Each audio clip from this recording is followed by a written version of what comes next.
আমরা আমাদের বহু সহকর্মী, বহু ভাইদেরকে আমরা হারিয়েছি, বহু বোনকে আমরা হারিয়েছি এই গণতন্ত্রের যে অধিকার, এই অধিকারকে অর্জন করতে গিয়ে। আজকে এখানে জুলাই শহীদদের পরিবাররা উপস্থিত আছে। আজকে এখানে তুলি যে উপস্থিত আছে প্রার্থী হিসাবে, তার নিজের পরিবারের থেকে সদস্য গুম হয়েছে। এখন প্রিয় ভাই বোনেরা, যেই মানুষগুলো শহীদ হয়েছে, যেই মানুষগুলোকে হত্যা করা হয়েছে, যারা খুন গুণের শিকার হয়েছে, আমরা কি তাদের ত্যাগকে বৃথা যেতে দিতে পারে?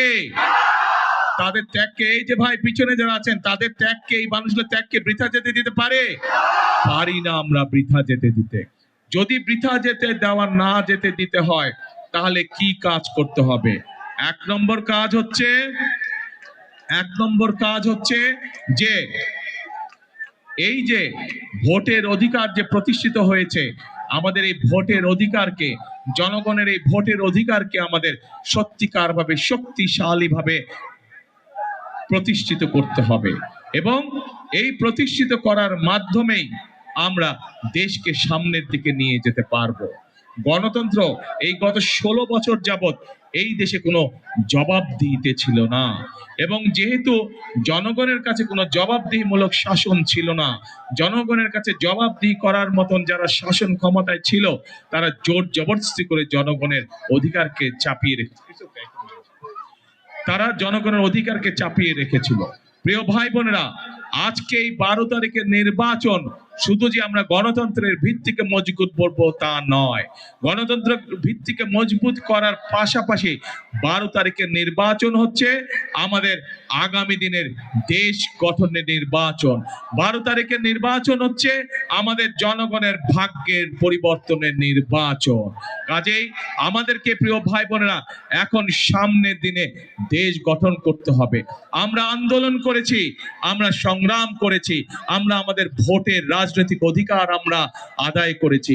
এখন প্রিয় ভাই বোনেরা, সেই রাজনৈতিক অধিকারকে প্রতিষ্ঠিত করার মাধ্যমে আমাদেরকে করতে হবে দেশের উন্নয়ন, বাংলাদেশের মানুষের অর্থনৈতিক স্বাধীনতা আমাদেরকে ভিত্তিপ্রস্তর স্থাপন করতে হবে।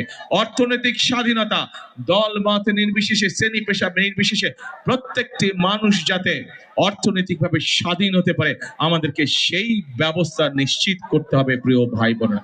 এবং সেই জন্যই আপনারা দেখেছেন যে আমরা জাতির সামনে কি উপস্থাপন করেছি। আমরা বলেছি এই দেশের মানুষের অর্ধেক নারী, জনসংখ্যার অর্ধেক হচ্ছে নারী, এবং এই নারীদেরকে যদি আমরা আমাদের উন্নয়ন যাত্রার সাথে সম্পৃক্ত না করি, আমরা কোনোভাবেই বাংলাদেশের উন্নয়ন করতে পারবো না। এবং সেই জন্যই এই দেশের খেটে খাওয়া নারী যারা, খেটে খাওয়া মানুষ যারা, খেটে খাওয়া পরিবারের যারা গৃহিণী, যারা মা, তাদেরকে আমরা অর্থনৈতিকভাবে স্বাবলম্বী করে গড়ে তোলার জন্য আমরা ফ্যামিলি কার্ডের কথা বলেছি। প্রিয় ভাই বোনেরা, সারা বাংলাদেশে যত গৃহিণী আছে, সারা বাংলাদেশে খেটে খাওয়া যত পরিবার আছে, প্রত্যেকটি মায়ের হাতে, প্রত্যেকটি গৃহিণীর হাতে আমরা এই ফ্যামিলি কার্ড পৌঁছে দিব, এবং এই ফ্যামিলি কার্ডের মাধ্যমে সরকারের পক্ষ থেকে তাদেরকে প্রতি মাসে একটি সহায়তা বা সহযোগিতা দেওয়া হবে, যার মাধ্যমে ধীরে ধীরে পরিবারগুলো অর্থনৈতিকভাবে স্বাবলম্বী হয়ে উঠতে পারবে।